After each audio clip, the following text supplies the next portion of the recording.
Hello बच्चों, a very special good morning to all of you. This is Shama Upadhyay, your chemistry educator, and I welcome you all in the official YouTube channel of संत कबीर विद्यापीठ। बच्चों, आज की class में हम लोग BSc chemistry में inorganic chemistry पढ़ने वाले हैं। जैसे अभी तक जितनी भी क्लासेस हुई हैं वो लगभग कुछ ना कुछ फिजिकल में हमने 3-4 चैप्टर कंप्लीट किया, जैसे कि एटॉमिक स्ट्रक्चर पढ़ा था, क्वांटम मैकेनिक्स पढ़े हम लोग, उसके बाद मॉलिक्यूलर ऑर्बिटल थियरी, ठीक है, और भी बहुत सारे क्वेश्चंस भी हम लोग सॉल्व किए थे।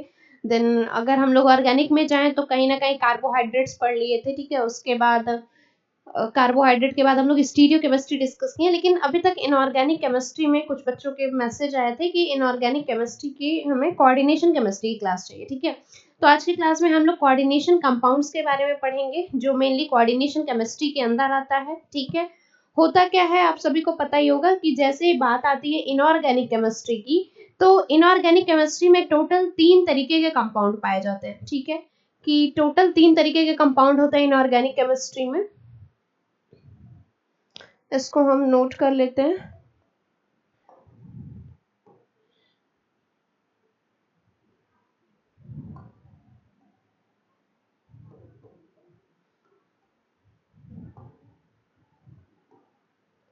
Compounds,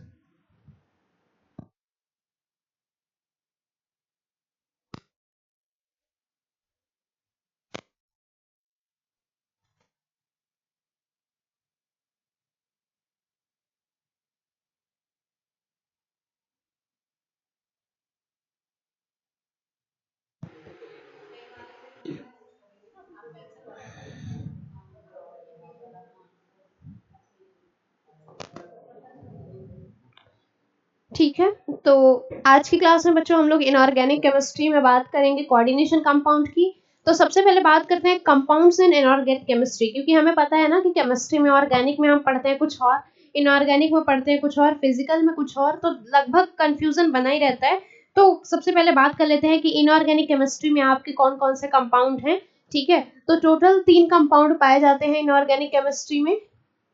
compounds in inorganic chemistry, inorganic chemistry में हमें टोटल 3 तरीके के कंपाउंड देखने को मिलते हैं। सबसे पहला जो होता है वो होता है सिंपल सॉल्ट,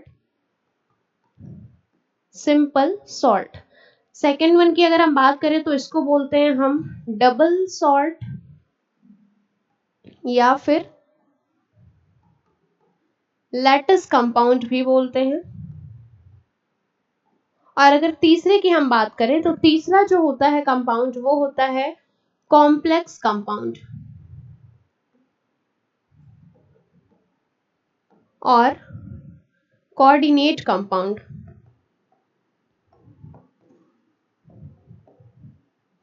ठीक है। तो इतनी चीजें देख के आप समझ गए होंगे। वैसे हमारा जो चैप्टर है, क्योंकि वो कोऑर्डिनेशन कंपाउंड है, तो हमें जिस कंपाउंड की बात करनी है वो पढ़ना है कॉम्प्लेक्स कंपाउंड, जिसे बोला जाता है कोऑर्डिनेट कंपाउंड, क्योंकि वो कॉम्प्लेक्स कंपाउंड ही होते हैं जिनके अंदर ये कोऑर्डिनेट बॉन्ड प्रेजेंट होता है, ठीक है।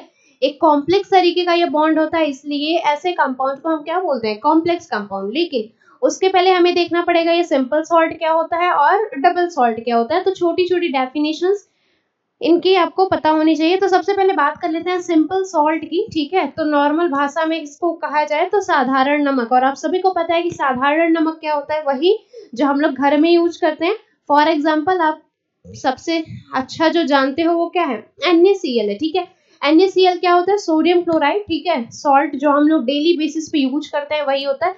अब होता क्या है, इसको जब आप पानी में डालोगे, ठीक है, तो ये पानी में जाने के बाद कंप्लीटली डिसोशिएट हो जाता है, यानी कि ये Na plus and Cl minus में ब्रेक होता है। तो हमें यहाँ से देखने को क्या मिलता है कि जब हमने नमक लिया उसको पानी में डालते हैं तो वो पूरी तरीके से उसमें आयोनाइज होता है, डिसोशिएट हो जाता है, क्योंकि ये एक स्ट्रॉन्ग इलेक्ट्रोलाइट होता है, ठीक है। अब ये पानी में गया तो आयंस के फॉर्म में टूट गया, तो ये क्या हो गया, सिंपल सॉल्ट हो गया। यही जब हम बात करते हैं डबल सॉल्ट की, ठीक है, तो डबल सॉल्ट और ये जो आपके कॉम्प्लेक्स कंपाउंड है ये दोनों एडिशनल सॉल्ट के एग्जांपल है, ठीक है।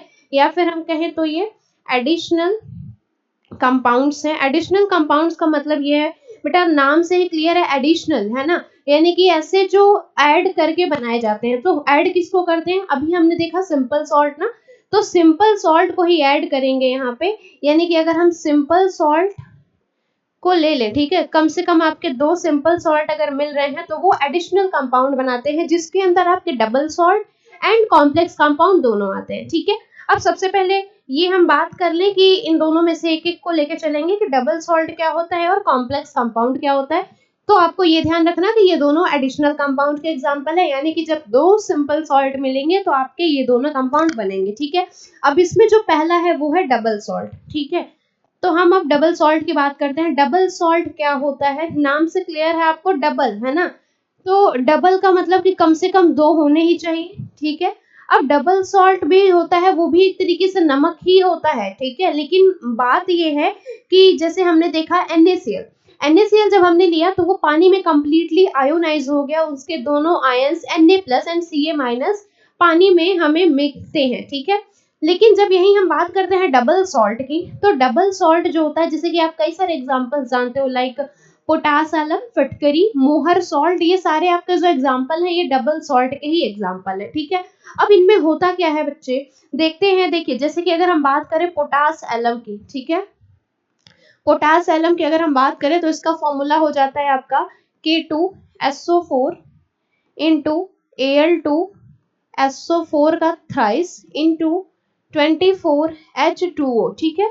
अब देखिए होता क्या है इसमें कि जब हम बात करते हैं कि ये किस तरीके का सॉल्ट है, तो ये हमारा एक डबल सॉल्ट का एग्जांपल है। डबल सॉल्ट का मतलब कि आप देखो ये K2SO4 है ना, पोटेशियम सल्फेट, ये भी एक तरीके से सिंपल सॉल्ट है, और ये आपका एल्यूमिनियम सल्फेट है, ये भी एक सिंपल सॉल्ट है। तो हम देख रहे हैं कि जब 2 सिंपल सॉल्ट आपस में कंबाइन कर रहे हैं तो एक सॉल्ट का फॉर्मेशन करते हैं जिसका नाम है पोटास एलम, और ये आता है डबल सॉल्ट की कैटेगरी में, ठीक है, डबल सॉल्ट की कैटेगरी में आता है। अब क्या ये जो पोटास एलम है, क्या ये पानी में सॉल्युबल होता है या इनसॉल्युबल होता है, एक बार इस पे बात करते हैं। तो आप देखो ये K2SO4 है, ये एक सिंपल सॉल्ट है, इसलिए जब ये पानी में जाएगा तो ये आपको क्या देखने को मिलेगा, ये K प्लस देगा आयन, और ये SO4 माइनस आपको देगा पानी में, ठीक है, यानी कि हमें पोटेशियम के कुछ आयंस मिलेंगे, सल्फेट के मिलेंगे। इसी तरह इसकी अगर हम बात करें तो ये आपको क्या दे सकता है, ये आपको एल्यूमिनियम का आयन देगा और ये अगेन सल्फेट देगा, ठीक है।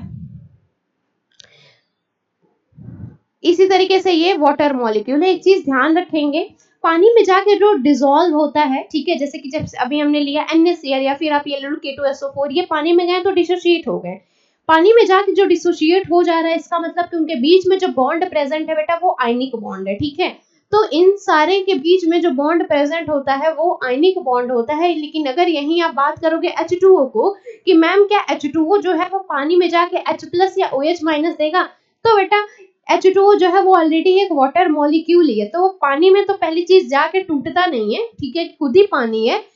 ना टूटने का रीजन ये है, क्वेश्चन पूछ लिया जाता है कभी कभार कि बाकी ये आपके जो है ये पानी में डिसॉल्व हो जाते हैं, हमें पता है H2O को तोड़ेंगे तो हमें H+OH- आयन देखने को मिलता है, लेकिन ये पानी में डिसॉल्व नहीं होता क्योंकि इनके बीच में बेटा कोवैलेंट बॉन्ड प्रेजेंट होता, ठीक है,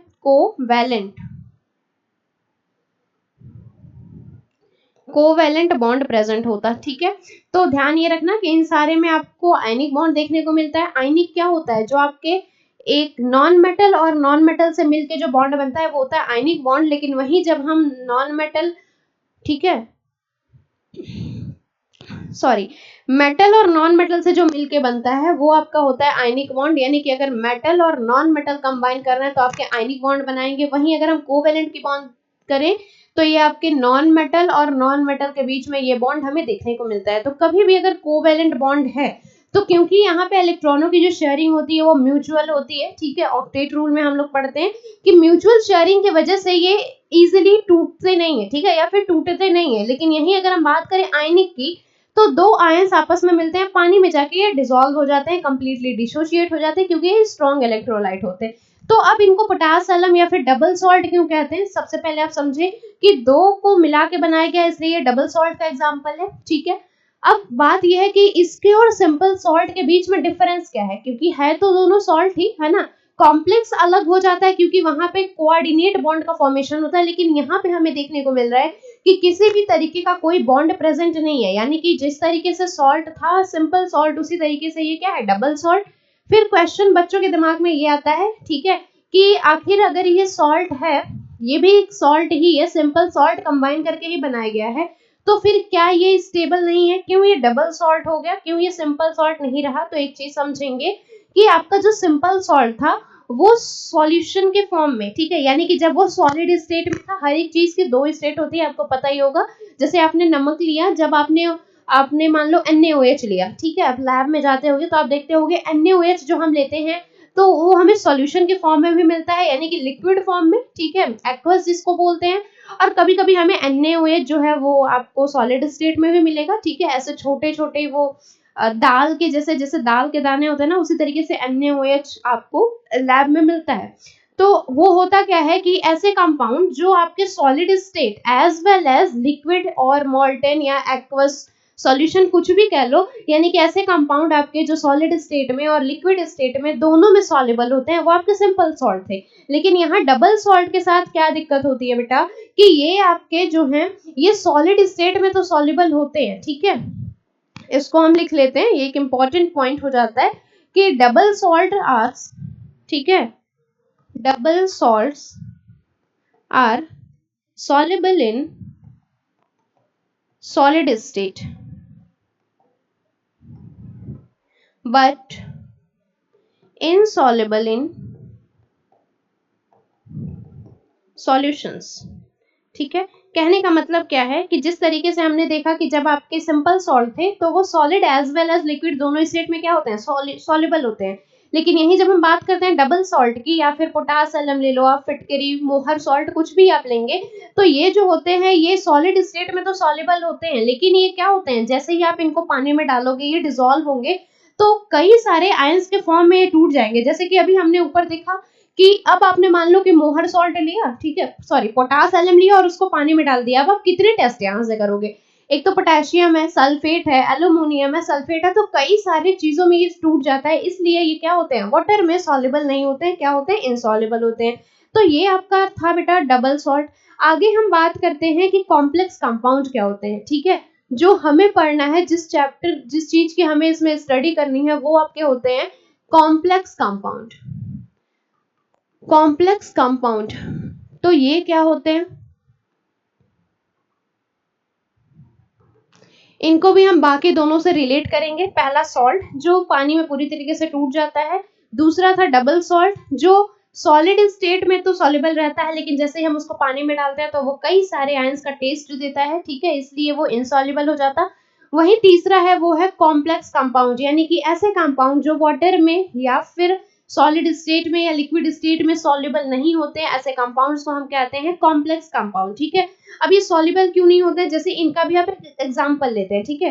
कॉम्प्लेक्स कंपाउंड पहली चीज ये बनते कैसे हैं तो आप देख लो, ठीक है, कि सबसे पहले आपके पास एक सेंट्रल मेटल एटम होगा, लाइक Fe मान लेते हैं हम, ठीक है, Fe आपका डी ब्लॉक एलिमेंट आयरन है, ठीक है। अब ये क्या करेगा, यहाँ आपके पास छोटा ब्रैकेट होगा, इस छोटे ब्रैकेट में कोई भी एक लिगेंड प्रेजेंट होगा, लिगेंड आपका कैटाइनिक भी हो सकता है, एनायनिक भी हो सकता है और न्यूट्रल लिगेंड भी हो सकता है। चलो मान लेते हैं हमने एक एनायनिक लिगेंड लिया साइनाइड, ठीक है, FeCl6 ले लेते हैं, ठीक है, और बाहर हमने K ले लिया मान लेते हैं, ठीक है, चार्ज आपका लगा दिया माइनस।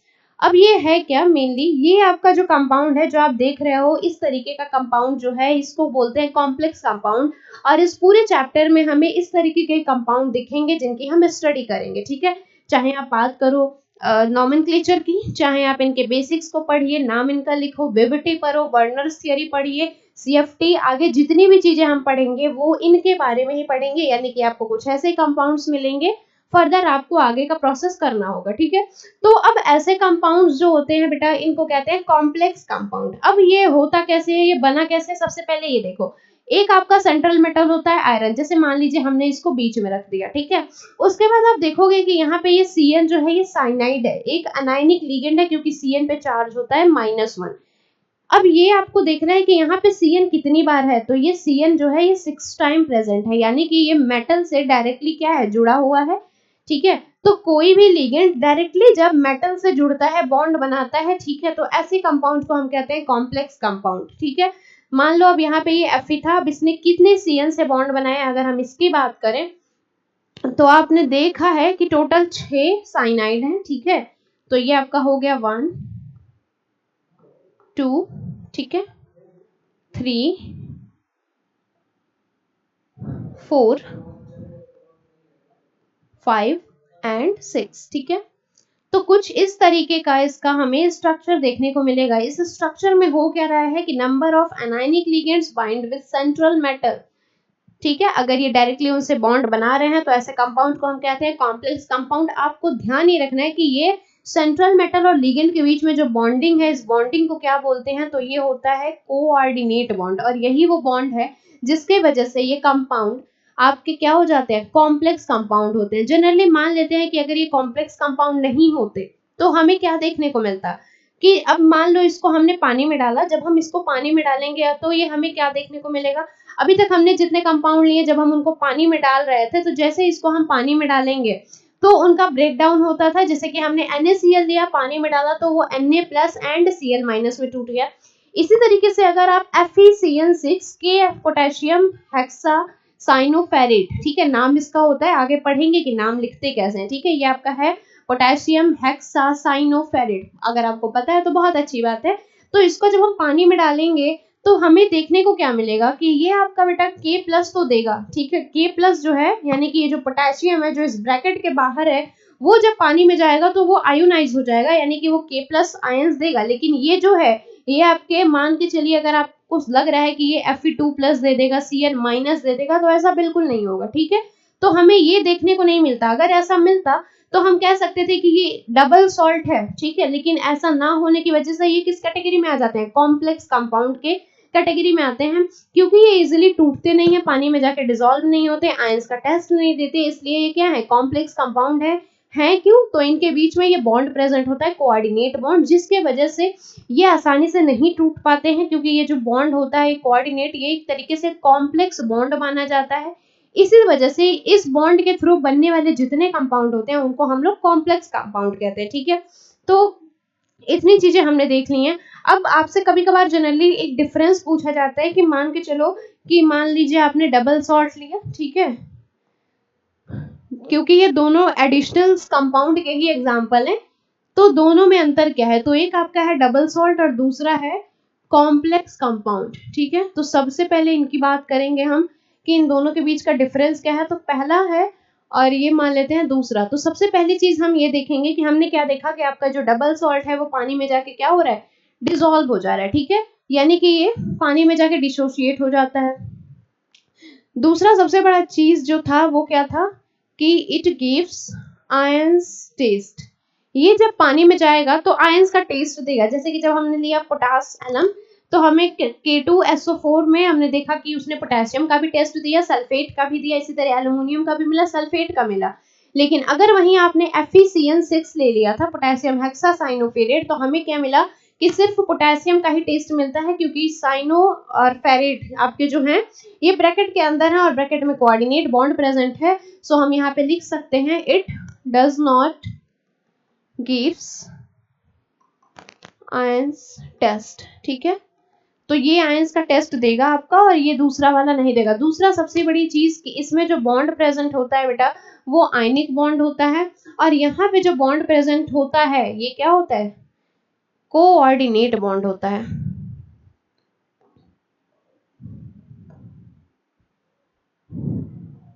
ठीक है। तो ये चीजें थी, ये दोनों डिफरेंस आप ध्यान रखना। उसके बाद ये ध्यान रखिएगा कि आपके जो डबल सॉल्ट होते हैं वो पानी में तो आपके क्या, सॉरी, ये आपके सॉलिड स्टेट में स्टेबल होते हैं, लेकिन जैसे आप इनको सॉल्यूशन में डालोगे तो ये अनस्टेबल हो जाते हैं या फिर इनसॉल्युबल हो जाते हैं। यही जो आपके कॉम्प्लेक्स कंपाउंड होते हैं ये solid as well as liquid state दोनों में क्या होते हैं, अनसॉल्युबल होते हैं, ठीक है। होता क्यों है, तो बॉन्ड की वजह से, ये ध्यान रखना। तो अब हमने देखा क्या कि सबसे पहले कौन कौन से वो तीन कंपाउंड है इनऑर्गेनिक में, उन तीनों के बारे में पढ़ लिए कि पहला होता है सिंपल, दूसरा डबल और तीसरा होता है कॉम्प्लेक्स कंपाउंड। क्योंकि इस चैप्टर में हमें सिर्फ कॉम्प्लेक्स कंपाउंड के बारे में ही डिटेल में पढ़ना है, तो हम अब यहीं से आगे चलेंगे, ठीक है। अब जैसा कि कॉम्प्लेक्स कंपाउंड के बारे में हमने पढ़ा, तो इसका डेफिनेशन आप लोग अगर लिखना चाहोगे तो क्या लिख सकते हैं कि यहाँ पे देखिए एक आपका Fe है, ठीक है, आयरन, और ये आपके 6 साइनाइड है।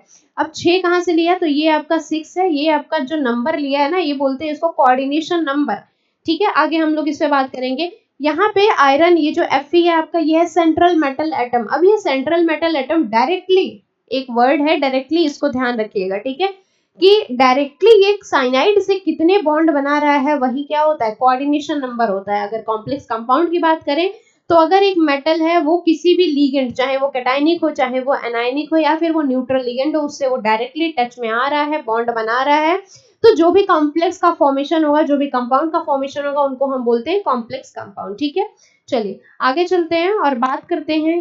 ठीक है, क्योंकि अब मान लीजिए हमें कोऑर्डिनेशन कंपाउंड पढ़ना है, तो सबसे पहले एज यूजुअल जैसा हम करते हैं कि कोई भी चीज जब पढ़ते हैं तो सबसे पहले वहां पे यूज होने वाली चीजों के बारे में हम जानते हैं। ठीक है, तो मान लीजिए कि अब हमें इस चैप्टर को पढ़ना है, तो सबसे पहले यहाँ यूज होने वाले टर्म्स के बारे में हम जानेंगे कि किन किन टर्म्स का हम लोग आगे यूज करने वाले हैं। तो सेम यही एग्जांपल लेते हैं जो मैंने पीछे लिया था। मान लीजिए कि आपका हो गया Fe2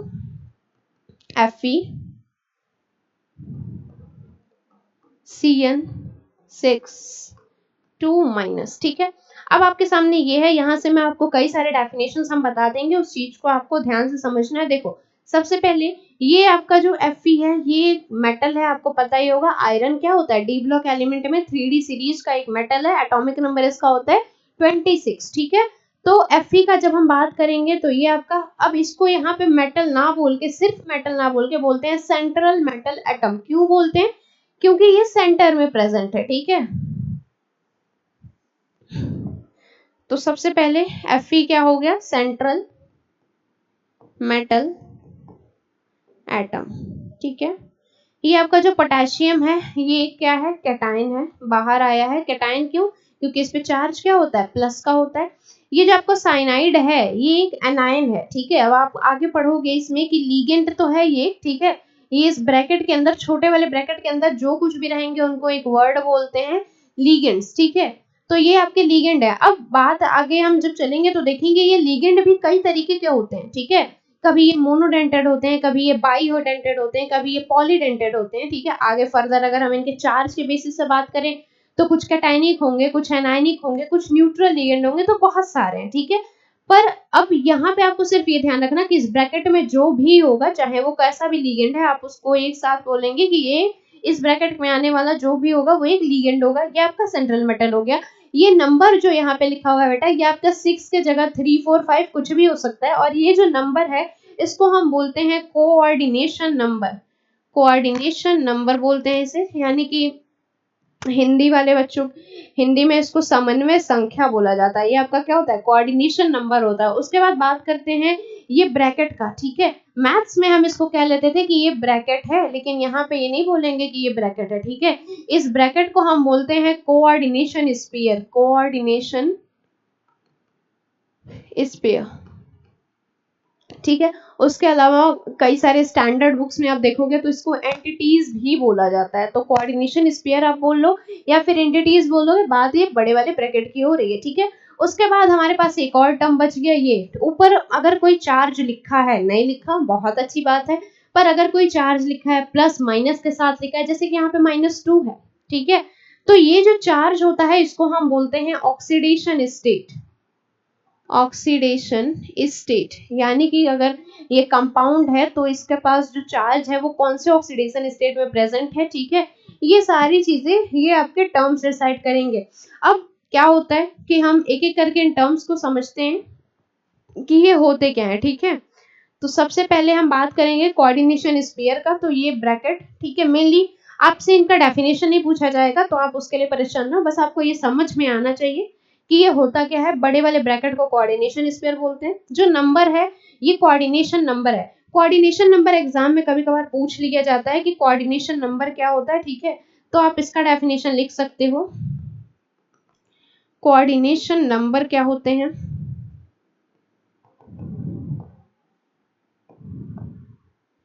आप यहाँ पे लिख सकते हैं number of bonds formed between central metal atom and ligands।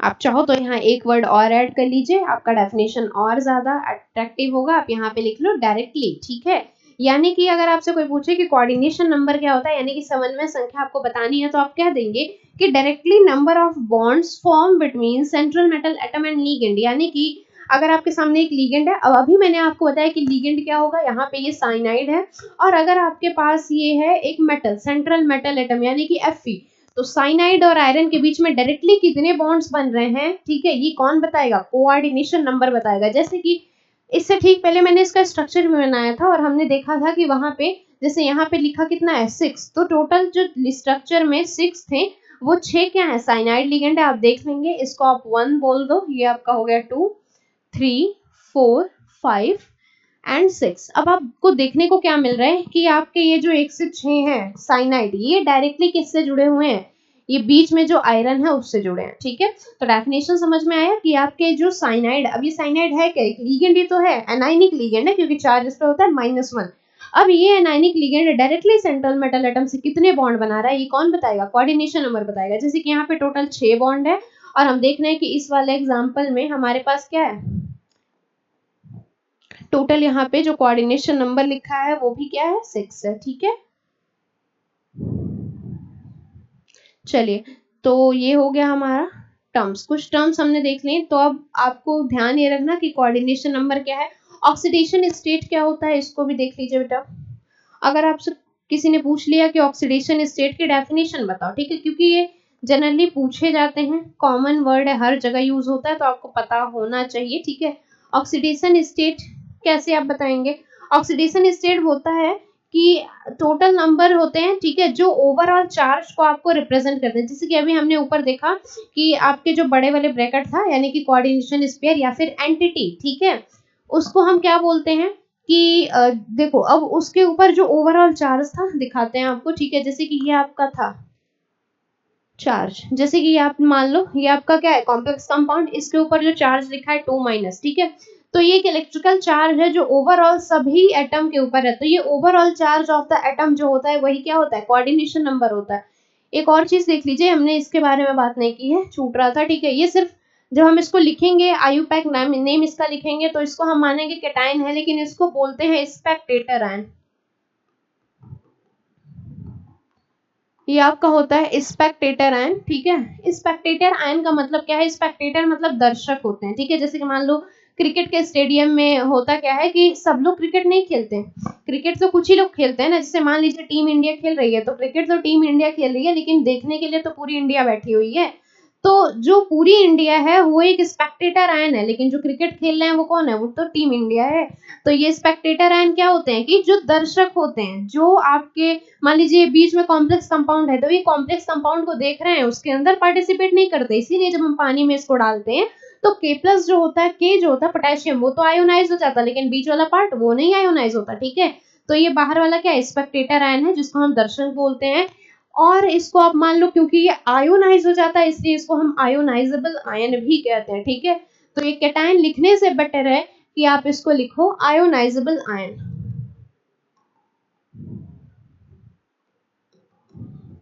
ठीक है। तो ये हो गया हमारा। अब आपको बताना था कि कोऑर्डिनेशन नंबर क्या होता है, ठीक है। तो कोऑर्डिनेशन नंबर भी एक नंबर ही है, तो सबसे पहले इसके डेफिनेशन में लिख लेंगे क्या, it is a number, it is a number which represent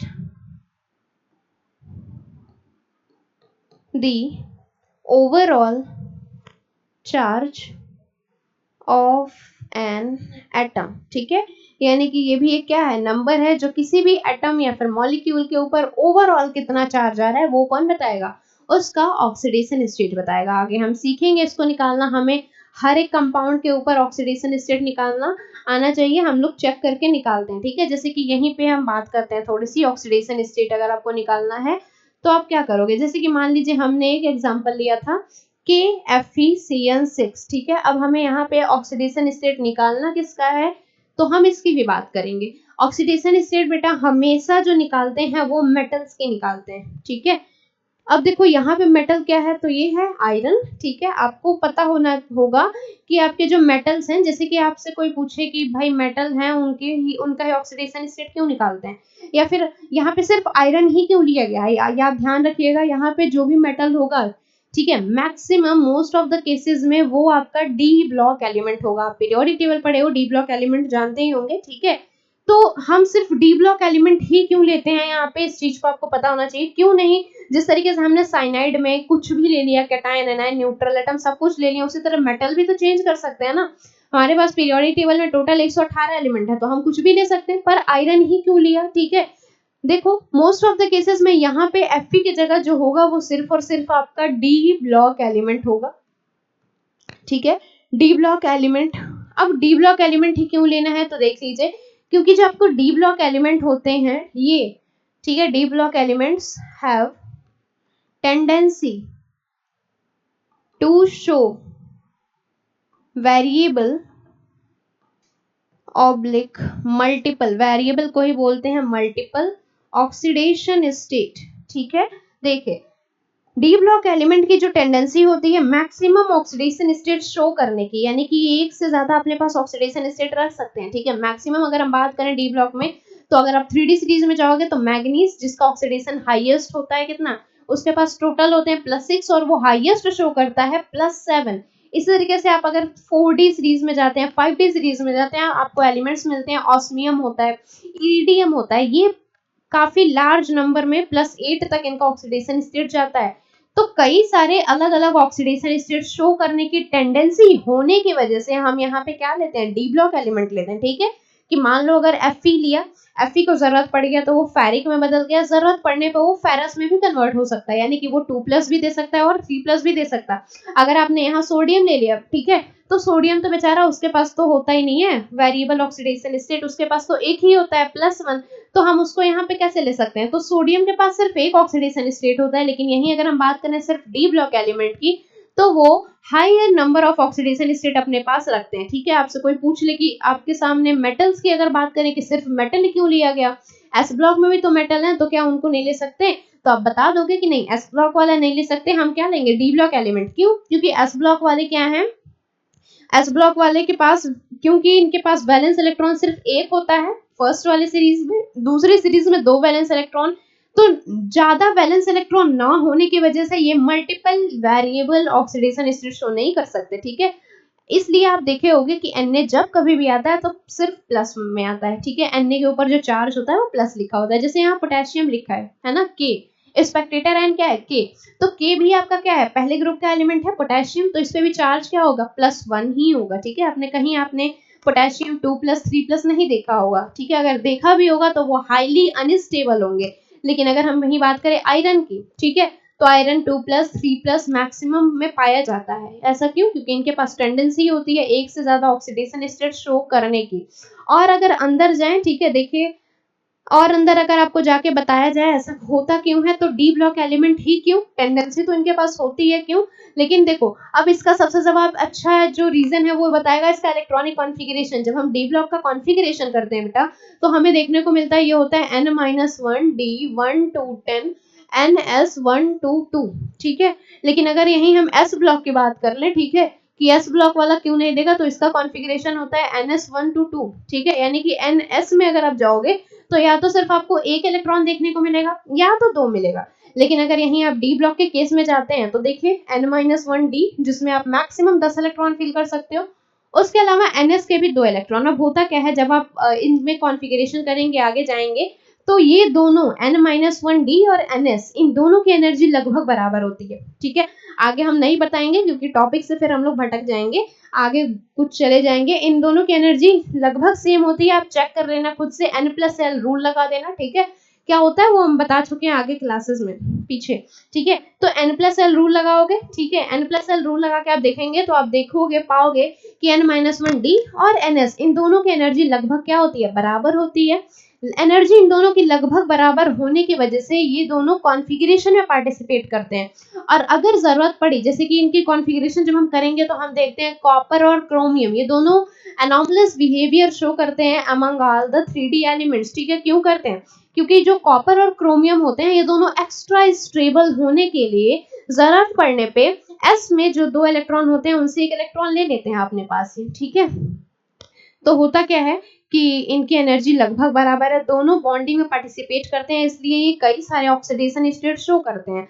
अब बहुत सारे ऑक्सीडेशन स्टेट होने की वजह से जो डी ब्लॉक एलिमेंट है वो अलग अलग अपना बिहेवियर दिखाते हैं, टाइम आने पे 2+ में कन्वर्ट होते हैं, नहीं तो 3+ में कन्वर्ट हो जाते हैं, जबकि यही कंडीशन हमारे एस ब्लॉक एलिमेंट में नहीं होता। होते वो भी मेटल्स ही हैं, बट उनको हम एज अ सेंट्रल मेटल नहीं ले सकते।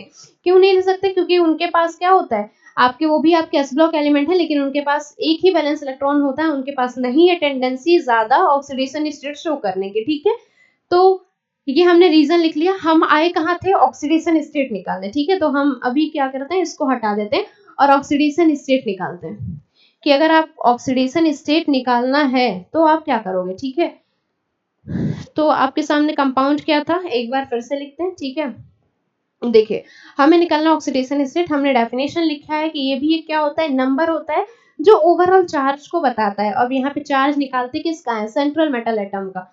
अब अगर आपके सामने यही कॉम्प्लेक्स कंपाउंड है कि FeCN6 2-, ठीक है, अब ये 2- ऊपर लिखा हुआ है, पर अभी हम इसको हटा रहे हैं। आपको कैसे पता चला कि इस पे चार्ज जो है वो 2- है, ये हम चेक करके आपको दिखाते हैं। ठीक है, देखिए अब होगा क्या, या फिर ले लेते हैं, देखो इसमें करके देखते हैं। पहले इसको आप X मान लो, पोटेशियम क्योंकि ये पहले ग्रुप का एलिमेंट है तो इसके पास एक वैलेंस इलेक्ट्रॉन होगा, तो चार्ज इसका क्या होगा 1 + X। Cn बेटा चार्ज इस पे होता है -1, 6 12 तो 6 × -1। अगर हम = 0 ले रहे हैं तो ये आपका क्या आ जाएगा 1 प्लस, ये आपका हो जाएगा x +- -6 = 0। ठीक है, तो यहाँ पे x, इसको हम ऐसे लिख सकते हैं क्या कि 1 + x, 1 + x = 6 और x = 6 - 1 करेंगे तो हमें यहाँ देखने को मिलेगा क्या +5। ठीक है, तो इस तरीके से ऑक्सीडेशन स्टेट निकालते हैं, यानी इस कंपाउंड में जो आयरन है वो +5 ऑक्सीडेशन स्टेट में प्रेजेंट है। अगर आपको देखो ये ऊपर जो -2 चार्ज लिखा है, अगर आप इसको ले रहे हो तो क्या हो जाएगा कि आपको इस ब्रैकेट के ऊपर ओवरऑल जो चार्ज दिया है वो -2 दिया। अब इस स्टेट में आपको क्या करना पड़ेगा, अभी हमने जहां 0 लिया है, ठीक है, अब आपको 0 की जगह ये -2 रखना पड़ेगा क्योंकि आपको चार्ज ऑलरेडी गिवन है। ठीक है, तो अब देखिए इसमें चेंजेस क्या होंगे। अगर आप यहाँ पे -2 रखोगे तो यहाँ पे भी आएगा, बिल्कुल, है ना। अब आप इसको कैसे लिख सकते हो, 1 + x, ठीक है, = -2 है, ये -6 है, उधर जाएगा तो क्या हो जाएगा +6 हो जाएगा। ठीक है, यानी कि अब आपको करना क्या होगा, देखिए ये आपने क्या लिखा 1 + x = यहाँ पे आ गया आपका 4। ठीक है, अगेन ये 1 जो है ये जब उधर जाएगा तो ये प्लस में है, उधर जाएगा तो 4 - 1 आ जाएगा, यानी कि ये आ जाएगा +3। यानी कि इस वाले केस में Fe जो है आपका वो +3 ऑक्सीडेशन स्टेट में प्रेजेंट है। ठीक है, तो इस तरीके से हम लोग आगे इस लगभग सभी का ऑक्सीडेशन स्टेट निकाल के चेक करेंगे, आगे तो ये करना ही है। तो फिलहाल हम लोगों ने देख लिया कि ये आपके टर्म्स हैं जो इस चैप्टर में यूज होने वाले हैं। ठीक है, कोऑर्डिनेशन नंबर हो गया, ऑक्सीडेशन स्टेट हो गया, और भी बहुत सारी चीजें होती हैं। ठीक है, अब बात करते हैं लीगेंड्स की। लीगेंड क्या होता है, ठीक है, क्योंकि हमने कई बार बोल दिया लीगेंड, है ना। आप सोच रहे होगे लीगेंड होता क्या है, तो लीगेंड ये तो बता दिया कि आपके कुछ भी हो सकते हैं, चाहे वो कैटाइनिक हो सकते हैं, अनायनिक हो सकते हैं, या फिर वो न्यूट्रल लीगेंड हो सकता है। पर इसका हम एक पर्टिकुलर डेफिनेशन अगर लिखें तो डेफिनेशन क्या हो जाएगा, लीगेंड है क्या। ठीक है, अभी मैंने आपको बताया कि लीगेंड वो है जो सेंट्रल मेटल एटम से जाके डायरेक्टली जुड़ता है, बॉन्ड बनाता है। ठीक है, आपके दिमाग में एक क्वेश्चन आया होगा कि ये सेंट्रल मेटल एटम से लीगेंड ही क्यों बॉन्ड बनाता है, स्पेक्टेटर आयन क्यों नहीं बना सकता, भाई है तो वो भी कंपाउंड में ना, तो लीगेंड ही क्यों बनाता है। तो बेटा लीगेंड के पास आपके डोनर एटम प्रेजेंट होते हैं। ठीक है, जैसे कि अभी हमने देखा साइनाइड, साइनाइड पे जो चार्ज है वो है -1, तो वो एक तरीके से लोन पेयर है। अब अगर उसके पास लोन पेयर है और आपके पास एक बगल में क्या था, मेटल था, मेटल की टेंडेंसी होती है कि वो इलेक्ट्रॉन को लूज करते हैं, पर अगर उन्हें जरूरत पड़ी तो वो उसको ले भी सकते हैं। ठीक है, तो देखिए होता क्या है, जैसे कि मान लो आपका यहाँ Fe था, यहाँ Cn था, Cn पे चार्ज था -1, तो वो एक तरीके से उसके पास एक इलेक्ट्रॉन है। ठीक है, अब वो क्या करेगा, वो एक एक्स्ट्रा इलेक्ट्रॉन को डोनेट करेगा। ठीक है, तो मेनली लीगेंड में आपके दो चीजें होती हैं, आपके दो तरीके के एटम प्रेजेंट होते हैं, एक होता है बेटा डोनर एटम और एक होता है एक्सेप्टर, उल्टा लिख दिया। ठीक है, एक होगा आपका एक्सेप्टर और दूसरा होगा डोनर। इसका मतलब तो समझ ही रहे होगे, है ना। जैसे कि आप ब्लड ग्रुप डोनेट करना है आपको, ठीक है, तो क्या कहते हैं कि सेम ब्लड ग्रुप वाला डोनर ढूंढ के लाओ। तो डोनर क्या कि जो देगा, तो डोनर का मतलब यहाँ पे सिंपल है कि जो आपके इलेक्ट्रॉन्स को देगा, चाहे वो आपके इलेक्ट्रॉन हो गए या फिर लोन पेयर इलेक्ट्रॉन हो गए, तो जो देगा वो आपका डोनर एटम होगा, और जो लेगा वो क्या होगा, एक्सेप्टर होगा। यहाँ पे देने वाला हमेशा जो है वो बड़ा, है ना, डोनर एटम है। अब जैसे मान लीजिए इसके पास चार्ज है -1, ठीक है। अब ये क्या करेगा, ये -1 जो चार्ज है ये क्या करेगा, इसको देगा, ठीक है, ये डोनेट करेगा इसको, ठीक है। तो ये जो होता है ट्रांजिशन, ठीक है, या फिर ये जो डोनेशन और एक्सेप्टर, ये जो कहानी है ना कि एक डोनेट करेगा दूसरा एक्सेप्ट करेगा, यही कौन करता है, लीगेंड का काम होता है। अब ये करते कैसे हैं, तो मैंने आपको स्टार्टिंग में बताया कि ये जो पूरा गेम है डोनेट करना एक्सेप्ट करना, ये पूरा किसके थ्रू होता है, तो कोऑर्डिनेट बॉन्ड, ठीक है, कोऑर्डिनेट बॉन्ड के थ्रू एटम्स जो हैं वो अपने लोन पेयर इलेक्ट्रॉन को क्या करते हैं, डोनेट करते हैं। तो अगर हमें इसका डेफिनेशन लिखना है तो हम लिख सकते हैं द डोनर एटम और, ठीक है, अब ये डोनेट करने वाला एटम, आयन और मॉलिक्यूल कुछ भी हो सकते हैं। द डोनर एटम, आयंस और molecule which can donate electron, which donate a pair of electron to the central metal atom is known as ligands, ठीक है।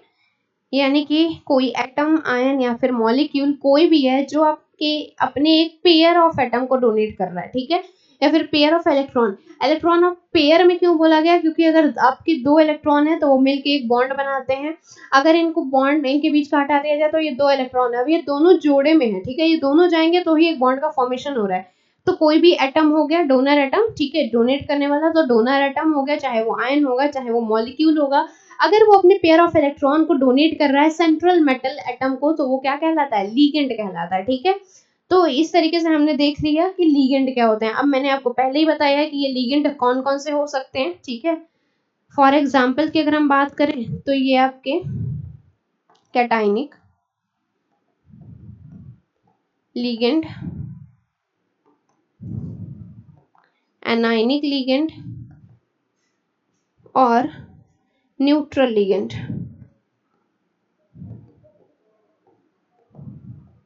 यानी कि आपका जो लीगेंड है वो कैटाइनिक भी हो सकता है जिसपे चार्ज प्लस होगा, लाइक ऑक्सीजेनियम, ठीक है। उसके बाद आपके ये एनाइनिक लीगेंड भी होते हैं जिनके चार्ज माइनस होगा, जैसे ऊपर हमने बात किया साइनाइड, ठीक है। और उसके बाद एक है न्यूट्रल लिगेंड, जैसे कि आपका वाटर मॉलिक्यूल हो गया, अमीन हो गया, ठीक है। तो ये सारे क्या है, न्यूट्रल एटम है, इनके ऊपर कोई भी चार्ज नहीं होता। तो ये हमने देख लिया बेटा कि ये क्या होते हैं, आपके लिगेंड होते हैं। इसके बाद एक और डेफिनेशन आता है जो इंपॉर्टेंट हो जाता, क्योंकि इसके बेसिस पे हम लोग कई सारे डिवीजन करते हैं। इसको हम बोलते हैं डेंटिसिटी, डेंटिसिटी, ठीक है। तो डेंटिसिटी क्या होता है, ठीक है, किसी भी लीगेंड में, डेंटिसिटी को हिंदी में बोलते हैं दंतता। तो किसी भी लीगेंड में, ठीक है, मतलब कि कोई भी एक लीगेंड है वो कितने इलेक्ट्रॉन को डोनेट कर सकता है, कितने पेयर ऑफ एटम को डोनेट कर सकता है, इसको हम बोलते हैं डेंटिसिटी। जैसे कि मान लीजिए अगर उसने एक इलेक्ट्रॉन को डोनेट किया, एक को डोनेट करेगा तो सिंगल कहलाएगा। तो सिंगल को आप चाहे मोनो बोल दो चाहे यूनिडेंटेड बोल दीजिए, अलग अलग टर्म्स लोगों का होता है। तो अगर सिंगल डोनेट कर रहा है तो उसकी डेंटिसिटी कितनी होगी, 1 होगी। अगर यही वो दो इलेक्ट्रॉन पेयर को डोनेट करता है तो डेंटिसिटी 2 हो जाती है, ठीक है। अब उसको आगे चल के हम कहते हैं कि वो मोनो बाइडेंटेड है, ठीक है। अगर यही वो दो से ज्यादा को डोनेट करता है तो हम कहते हैं कि वो पॉलीडेंटेड है, ठीक है। और उसकी डेंटिसिटी फिर, जैसे कि अभी मान लो एक एग्जांपल आपको बताया ना कि डेंटिसिटी की अगर हम बात करें तो अभी ऊपर साइनाइड था, तो साइनाइड के पास एक ही इलेक्ट्रॉन है तो वो एक को ही डोनेट कर पाएगा। अब उसकी डेंटिसिटी कितनी हो गई, 1 हो गई। इसी तरीके से अगर हम बाइडेंटेड लिगेंड की बात करें तो हमारे पास एग्जांपल्स होते हैं ईएन, है ना, आप जानते होंगे, इथाइलिन डाइअमीन। तो ईएन के पास दो डोनर एटम होते हैं, ठीक है, दो नाइट्रोजन उसमें प्रेजेंट होते हैं, दोनों पे बेटा लोन पेयर इलेक्ट्रॉन होता है। वो क्या करेगा, दोनों को डोनेट करेगा, तो उस टाइम उसकी डेंसिटी हो जाएगी 2। लेकिन अगर यहीं हम बात करें EDTA कॉम्प्लेक्स की, ethylene diamine tetraacetate which is used in the lead poisoning, अगर आपको कभी लेड पॉइजनिंग हो जा रही है, ठीक है, लगभग जो लोग इन्वर्टर्स वगैरह में हम देखते हैं कि उसमें जो बैटरीज होती हैं उसको लोग अगर कभी मुंह में अगर चला जाता है तो उसके वजह से अक्सर देखा जाता है कि लेड पॉइजनिंग हो जाती है। तो उसमें अगर आप डॉक्टर के पास जाते हो तो आपको एक कॉम्प्लेक्स देते हैं जिसका नाम होता है EDTA, इथाइलिन डाइअमीन टेट्राएसीटेट। अगर हम बात करें उसकी डेंसिटी की, ठीक है, तो बेटा उसमें आपके टोटल 6 डोनर एटम प्रेजेंट होते हैं, यानी कि उसकी डेंसिटी कितनी होगी, 6 हो जाएगी, ठीक है। तो डेंसिटी का मतलब वही है कि लिगेंड के पास कितने डोनर एटम प्रेजेंट हैं जो वो डोनेट कर सकता है सेंट्रल मेटल एटम को, वही क्या कहलाएगी, उसकी डेंसिटी कहलाएगी, ठीक है। तो लिख लेते हैं, डेफिनेशन क्या हो जाएगा, the number of donor atom, the number of donor atom present in the ligand is called denticity of ligand, ठीक है। यानी कि लिगेंड कितने एटम को डोनेट कर सकता है यही कौन बताएगा, उसकी डेंसिटी हो जाएगी। एक कर रहा है तो सिंगल एटम अगर वो डोनेट कर रहा है तो यूनिडेंटेड, अगर 2 कर रहा है तो बाइडेंटेड, मोर देन 2 कर रहा है तो पॉलीडेंटेड, ठीक है। चलिए, तो on the basis of donor atom हम इसको लिख भी लेते हैं कि अगर इसने एक इलेक्ट्रॉन को क्या किया, डोनेट किया, तो ये क्या कहलाएगा, यूनिडेंटेड। अगर इसने 2 इलेक्ट्रॉन को डोनेट किया एट दैट टाइम ये कहलाएगा बाइडेंटेड। अगर इसने मोर देन 2 को डोनेट किया, ठीक है, मोर देन 2 इलेक्ट्रॉन अगर इसने डोनेट किए तो ये क्या कहलाएगा आपका, पॉलीडेंटेट। तो इस तरीके से हम बताते हैं डेंटिसिटी। अब एग्जांपल मैंने आपको बता दिया है, ठीक है, कि अगर कोई एक इलेक्ट्रॉन डोनेट कर रहा है तो आप मान के चलो कि एक इलेक्ट्रॉन देने वाले तो बहुत सारे हैं, क्यों, आपके सारे हेलोजेंस, ठीक है, सारे आपके हेलोजेंस एक इलेक्ट्रॉन ही दे सकते हैं, ठीक है, क्योंकि उन पे चार्ज क्या होता है, माइनस। आप देखते होगे क्लोरीन पे चार्ज होता है -1, ब्रोमीन पे -1, फ्लोरीन पे -1, क्यों होता है -1, ठीक है। -1 होता है इसलिए बेटा क्योंकि उनके पास सिर्फ एक इलेक्ट्रॉन की ही कमी होती है। आप देख लो सारे आपके हेलोजन ग्रुप 17 के आते हैं, ठीक है, ग्रुप 17 का होने की वजह से उन सभी के वैलेंस शेल में 7 इलेक्ट्रॉन होते हैं। और आपको एक चीज पता ही होगी कि अगर किसी भी एटम को अपना ऑक्टेट कंप्लीट करना है, ऑक्टेट ही क्यों कंप्लीट करना, ठीक है, डुप्लेट क्यों नहीं बना सकता, तो बनाते हैं, डुप्लेट भी बनाता है हाइड्रोजन, ठीक है। ये सारी चीजें हम लोग पढ़ेंगे अगर कभी केमिकल बॉन्डिंग पढ़ते हैं तो, ठीक है। तो हाइड्रोजन जो होता है वो डुप्लेट बनाता है, यानी कि 2 इलेक्ट्रॉन लेके वो स्टेबल हो जाता है बहुत ज्यादा, क्योंकि आप देखो हाइड्रोजन के पास खुद का एक इलेक्ट्रॉन होता है, एक इलेक्ट्रॉन अगर उसको और शेयरिंग से मिल गया तो वो किसकी तरह बिहेव करेगा, अब हीलियम की तरह। और हीलियम क्या है, एक नोबल गैस है, ठीक है। तो नोबल गैस होने की वजह से वो क्या होता है, एक्स्ट्रा स्टेबल होता है, इनर्ट होता है, ऑक्टेट कंप्लीट होता है, ठीक है। तो सारे आपके जो एटम होते हैं वो ऑक्टेट कंप्लीट करते हैं एक्सेप्ट हाइड्रोजन, वो डुप्लेट बनाता है, ठीक है, क्योंकि वो डुप्लेट बना के स्टेबल हो जाता है। लेकिन बाकी सारे ऑक्टेट जब तक नहीं कंप्लीट करेंगे तब तक वो स्टेबल नहीं होंगे। अब हम बात कर रहे थे हैलोजेंस की ना, कि हैलोजन पे चार्ज -1 क्यों होता है। तो आप देखो कि हैलोजन आपके ग्रुप 17 वाले हैं, 17 ग्रुप के इलेक्ट्रॉन है ना, फ्लोरीन, क्लोरीन, ब्रोमीन, आयोडीन, याद करते थे हम इसको, फिर कल बाहर आई आंटी। तो अब इन सभी के ऊपर चार्ज क्या होता है, ये सारे ग्रुप 17 के हैं, यानी कि वैलेंस इलेक्ट्रॉन इन सबके पास होगा 7 इलेक्ट्रॉन है, कहीं से अगर इनको एक इलेक्ट्रॉन मिल जाए बेटा तो ये क्या हो जाएंगे, एक्स्ट्रा स्टेबल हो जाएंगे, दैट्स वाई इन पे चार्ज होता है -1। इनकी जो इलेक्ट्रॉन एफिनिटी होती है, इलेक्ट्रॉन गेन इंथैल्पी होती है, वो सबसे ज्यादा हाई होती है पूरे पीरियोडिक टेबल में, ठीक है। यानी कि इनकी इलेक्ट्रॉन एफिनिटी पूरे पीरियोडिक टेबल में सबसे ज्यादा हाई होती है। ये कहीं से एक इलेक्ट्रॉन गेन अगर कर ले रहे हैं तो ये किसकी तरह बिहेव करेंगे, नोबल गैसेस की तरह, यानी कि इनर्ट गैस, एक्स्ट्रा स्टेबल, ठीक है। तो इस वजह से इन पे चार्ज क्या होता है, -1, ठीक है।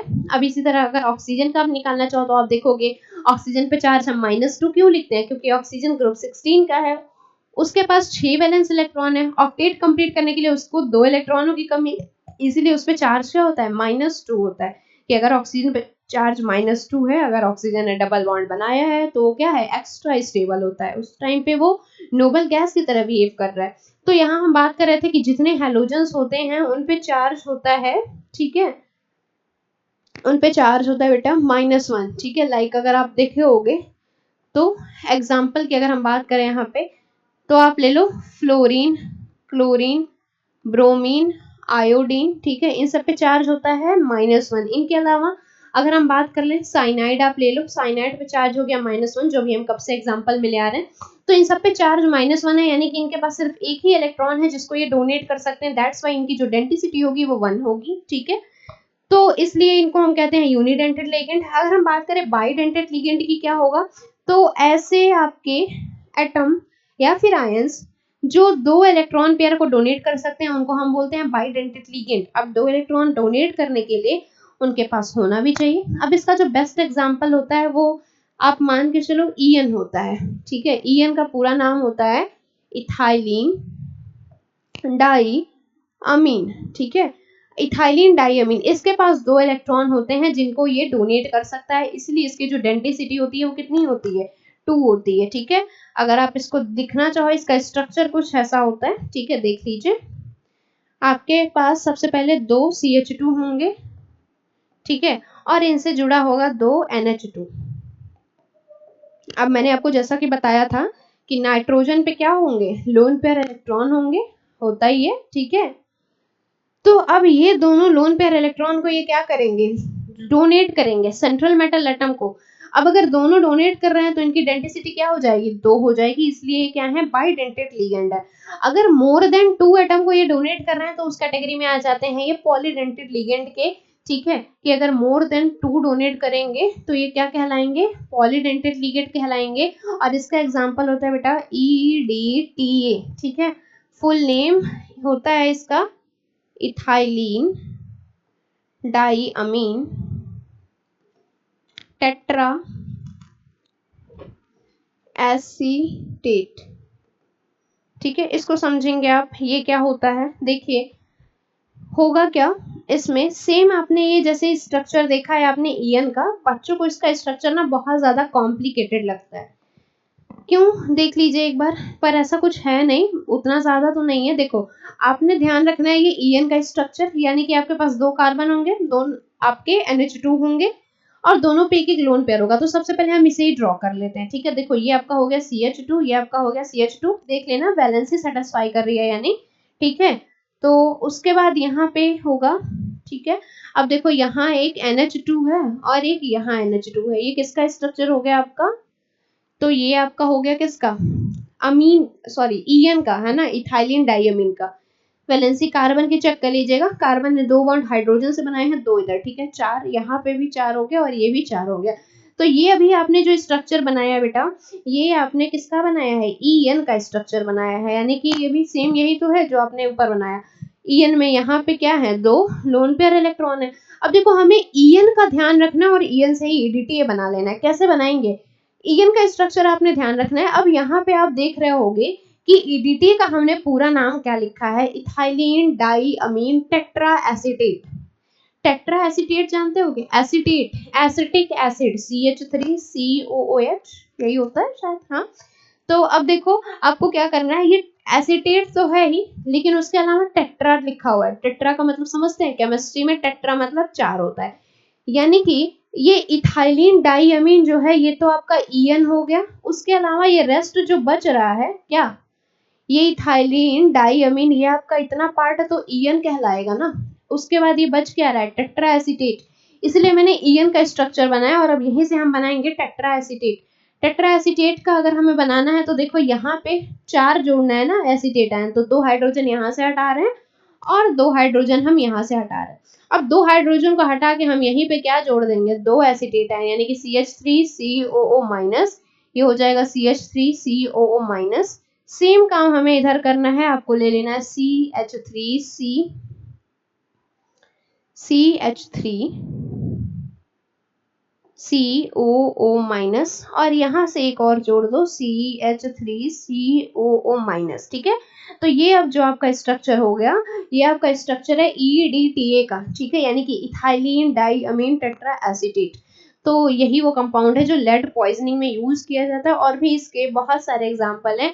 और आप आगे जब नॉमेनक्लेचर करोगे ना, तो नॉमेनक्लेचर करते वक्त देखिए बहुत बड़ा डाउट होता है कि नॉमेनक्लेचर में हमें चार्ज पता होना चाहिए, तो यही हम आपको बता रहे हैं, ध्यान रखना ईडीटी पे चार्ज होता है 4-, समझ में आया होगा क्यों ना, क्योंकि आप देखो यहाँ पे 1, 2, 3 और 4, ये चारों पे क्या है, माइनस चार्ज है। माइनस चार्ज क्यों है, क्योंकि यहाँ से H एटम निकला है ना, एक एटम CH3COOH होता है ना, H को निकाला है तो चार्ज क्या आ गया, माइनस आ गया।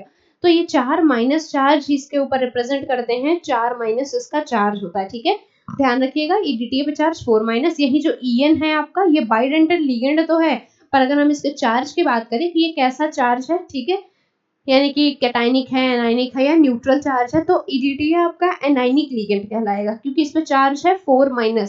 पर यही अगर आप बात करोगे En की, तो En पे चार्ज आ जाता है बेटा 0, और इसीलिए ये कहलाता है न्यूट्रल लिगेंड, ठीक है।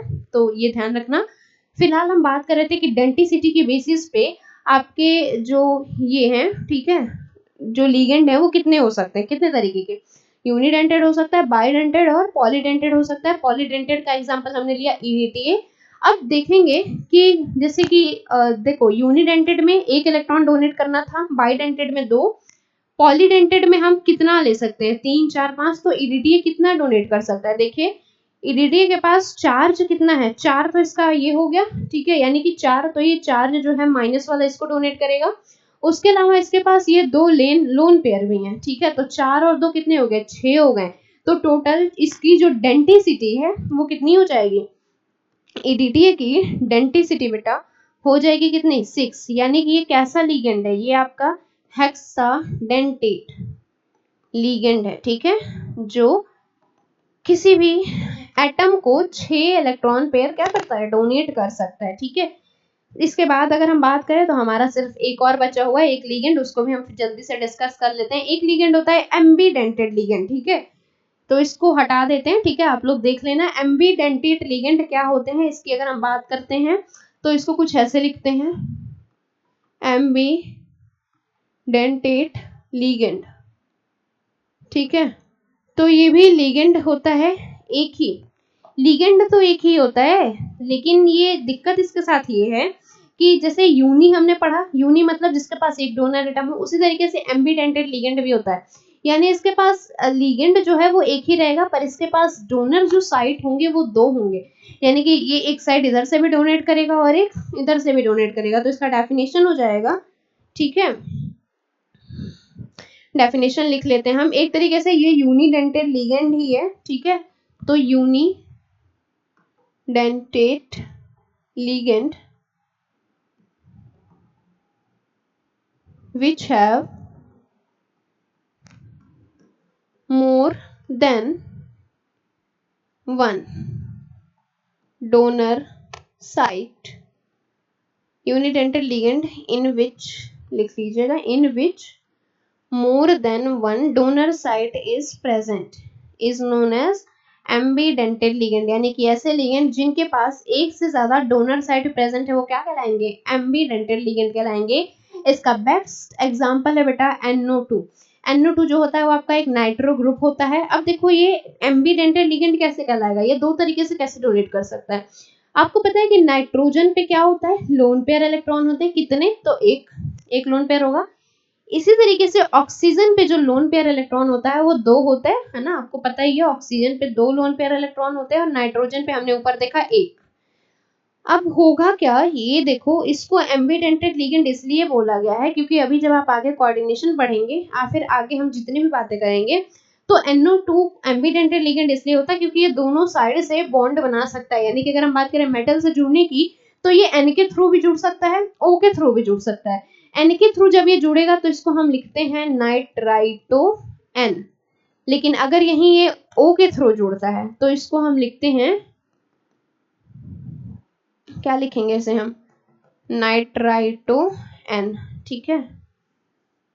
अगर N से जुड़ता है तो नाइट्राइटो N, और अगर O से जुड़ता है तो ये क्या हो जाएगा, नाइट्राइटो O। तो हमने देखा लिगेंड एक ही है पर ये दोनों साइड से बॉन्ड बना रहा है, इसलिए ये क्या कहलाएगा, एम्बीडेंटेड लिगेंड कहलाएगा, ठीक है।